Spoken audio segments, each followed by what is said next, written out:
Hello mga Automart and welcome na naman dito sa Bustos, Bulacan warehouse namin. Isa itong partner warehouse namin, so hindi naman sa amin itong warehouse na to. Pero anytime na gusto nyo tumingin ng mga kotse dito, dahil napakadaming mga repossessed cars dito, pwede nyo yan gawin. In today's video, kasama natin ang isang CarView PH Angel, si Ms. Zara. So hello! So Ms. Zara will be parang siya yung magiging siya yung magiging customer dito. Pwede na tingnan yung mga unit at i-assist natin siya. At the same time, pwede rin siya magtanong ng mga questions na posibleng tanungin nyo rin. So, simulan na natin. And ang unang repossessed car na titingnan natin ngayon is this car right behind us. No? Isa itong 2023 Mitsubishi Strada Athlete.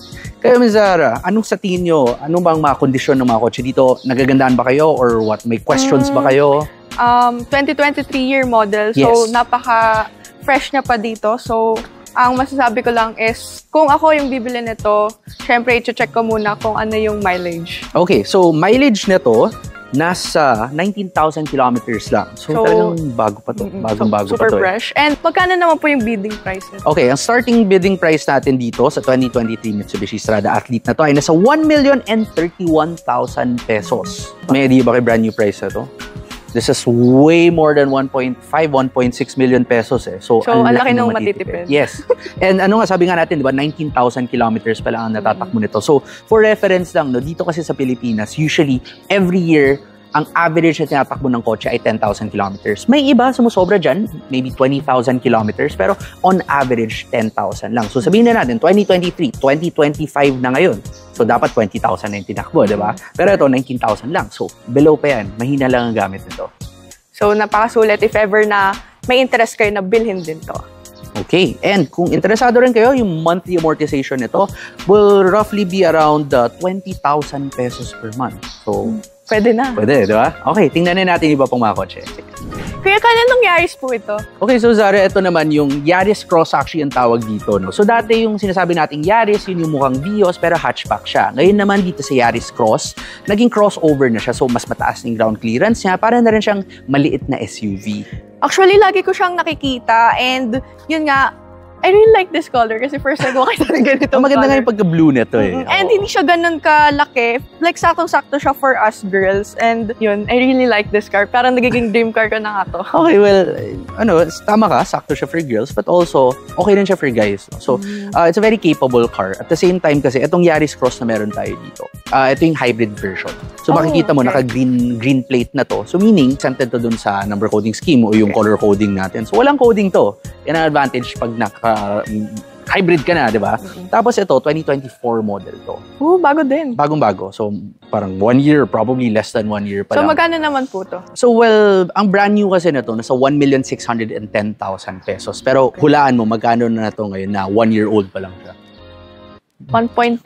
1.3? Diba? In-expect mo, ganun lang, diba? Pero sabi nga namin dito sa Automart.ph, kasi yung mga repossessed cars na hawak namin ay walang patong dun sa bank, so murang-mura pa rin talaga. Ito, starting bid na to, 1,071,000 pesos lang. Oh, okay.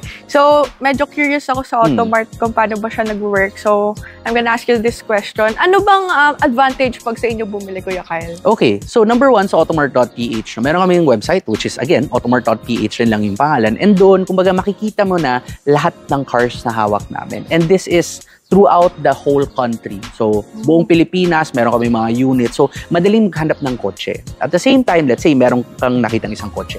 And yung kotse na yan ay, for example, nandito sa Bustos, Bulacan. Pwede kayong tumawag dun sa mga on-ground advisors namin. Schedule lang kayo ng viewing. And once nandito na kayo, tutulungan kayo ng advisors namin to help recommend the perfect car for you. Oh, okay. So, for example, ikaw, gusto mo ng isang kotse na hybrid kasi gusto mo ng exempted sa coding, gusto mo ng medyo maliit para hindi mahirap i-drive. So, isa ito sa pwede naming ma-recommend. No? At the same time, sabi rin natin kanina na wala kaming patong sa bangko. So, yung presyo mismo ng bangko at yung presyo namin pareho lang. That way, we make sure mababa parati ang pricing. At the same time, dito rin, you are free to bring your own mechanic para ma-check yung mga kotse. Kung wala naman kayong mechanic, meron din kaming on-ground dito na pwedeng tumulong sa inyo inspeksyonin yung kotse. No matter where you are in the Philippines, Luzon, Visayas, or Mindanao, Automart.ph will always be there to help you, including dun sa car buying process mo and pag-transfer ng mga ownership. Lahat yan, meron kaming mga assistance, documentation assistance. Hanggang mapunta na sa inyo yung vehicle. Yes. So, yun. So, tara sa next unit. Okay, next unit tayo. 7-seater ba to, Kuya Kyle? Yes, ito 7-seater to, no? Tawag dito Hyundai Stargazer. Ito yung GL na variant. So, type mo ba? Type mo yung pagka-red? Oo, maganda. Mahilig ka sa red na car? Okay din, pag mga sports car. Ganun. So dito, bagay pa rin naman for you. Oo, bagay, yes. Okay. So tanong mo kanina, 7-seater ba to? Actually, yes, it is a 7-seater, no? Mapapansin mo, hindi siya ganun kalaki.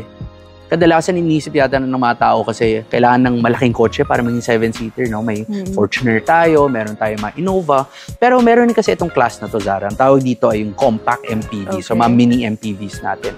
So in this case, isa itong Hyundai Stargazer. It's a very modern MPV. So ang kalaban nito is mga Toyota Avanza, Toyota Veloz, nandiyan na rin yung Mitsubishi Expander.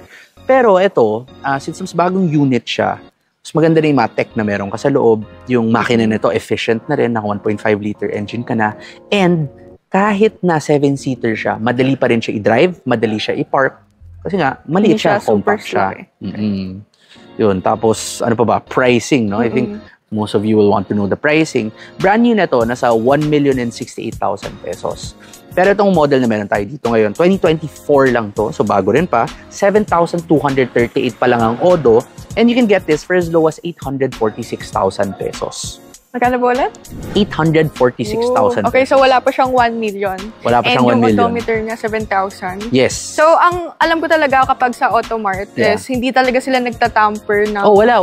Walang pitik yan. Malinis yan. We make legit. Sure talaga na legit everything.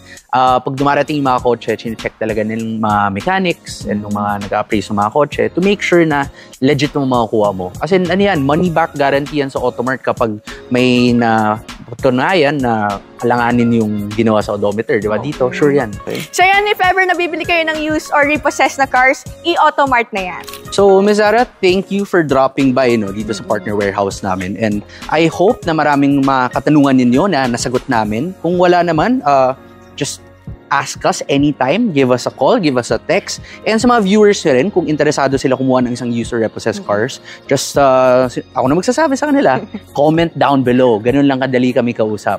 So, thank you, Kuya Kyle Gawang. Ginawa niyo ako ditong guest sa YouTube nyo. And of course, lahat ng katanungan ko, nasagot nyo na. And of course, feel ko rin na yun yung katanungan ng viewers. Sana nga talaga. So, yun nga, comment down guys, if ever na meron pa kayong mga additional na katanungan, sasagutin niya ng Automart.